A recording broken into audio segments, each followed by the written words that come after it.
there are a number of common products that you find in most households that are actually really dangerous for dogs. And I wanted to share this video so that pet owners can watch this, maybe share this information with fellow pet owners, because sometimes it's things that we don't think about.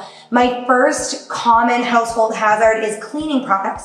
Now, a lot of us think, under the cupboard, we don't leave things out, we keep it put away where the dog can't reach it.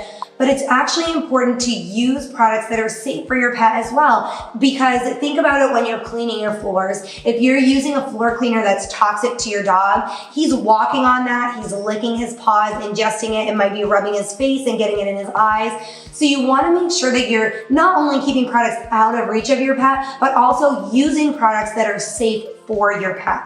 Number 2, insecticides and rodenticides. It is almost summertime here in Maine. A lot of people are using bug spray. You're starting to see new bug spray products and sunscreen products.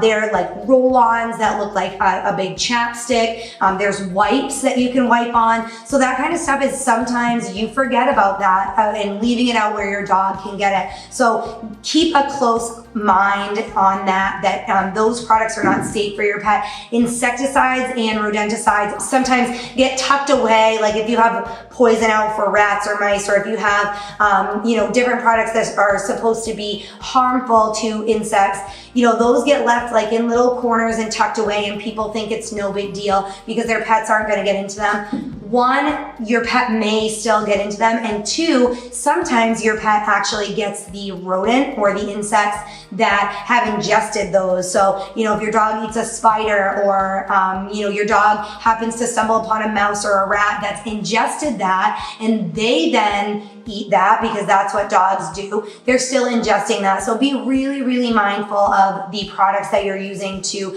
get rid of pests in your home. Number 3, medications. And this goes for not just prescription medications, but over-the-counter medications as well. You don't want your dog getting into a bottle of aspirin or any kind of over-the-counter remedies that you may have, cough syrup, that kind of stuff. Dogs might get into that, and it is really dangerous for them. So be sure that you're not leaving those medications out where your pet can get them. They're not in a bag somewhere where your pet can sniff and have access to it. And the other thing about medications, a lot of people, there are certain medications, human medications, that can be used on dogs, but you really want to be careful when you're doing that. Benadryl is a good example. Consult your veterinarian if you think that you need to use a human medication for your pet. Consult your veterinarian, ask about proper dosing, ask if it's safe for your pet. Don't ever give human medications to your dog based off advice you found on the internet or what another pet owner told you works for them. Talk to your vet about your unique dog situation and whether or not that's going to be okay for them.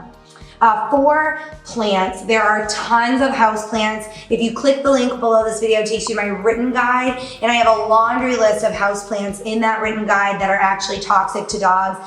Lilies, sago palms, azaleas, those are some really common house plants that are absolutely toxic to dogs. So you should not have those in your home or in your yard where your pet could access those. Laundry soap.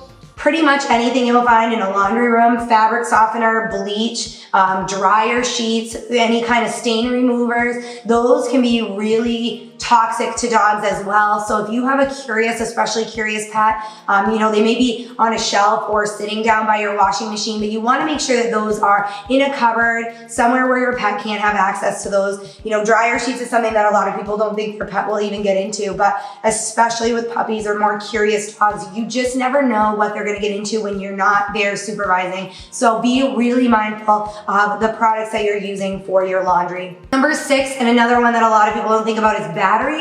Often cats will play with batteries and kind of bat them around the floor. If a dog or a cat chews on a battery, there is acid in those batteries that can do a lot of harm to your pet, not only be toxic, but also give them chemical burns in their mouth.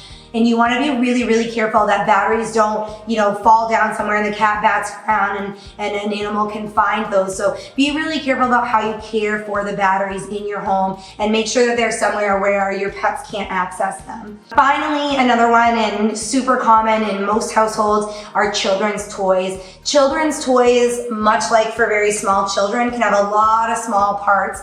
And for dogs, say it looks like an innocent stuffed animal and it looks like a plush toy that a dog would have anyway. So they don't know, they don't understand that that's not for them. And they may try to chew that plush toy that has small eyes or a hard nose. And those things can become major choking hazards. That material, the material made of those plush toys and those small plastic parts of the face actually can get lodged in the intestines of the dog too, and as well as other small children's toys. If a dog swallows them or swallows parts of them, they can get lodged in the digestive tract and cause major problems that could lead to death, or even best case scenario are going to require surgery to have removed from the digestive tract. So small children's toys should always be picked up, put away, stored in a place where the dog can't get to them. At our house, we have a playroom, and that door stays closed. All the kids make sure we close that door.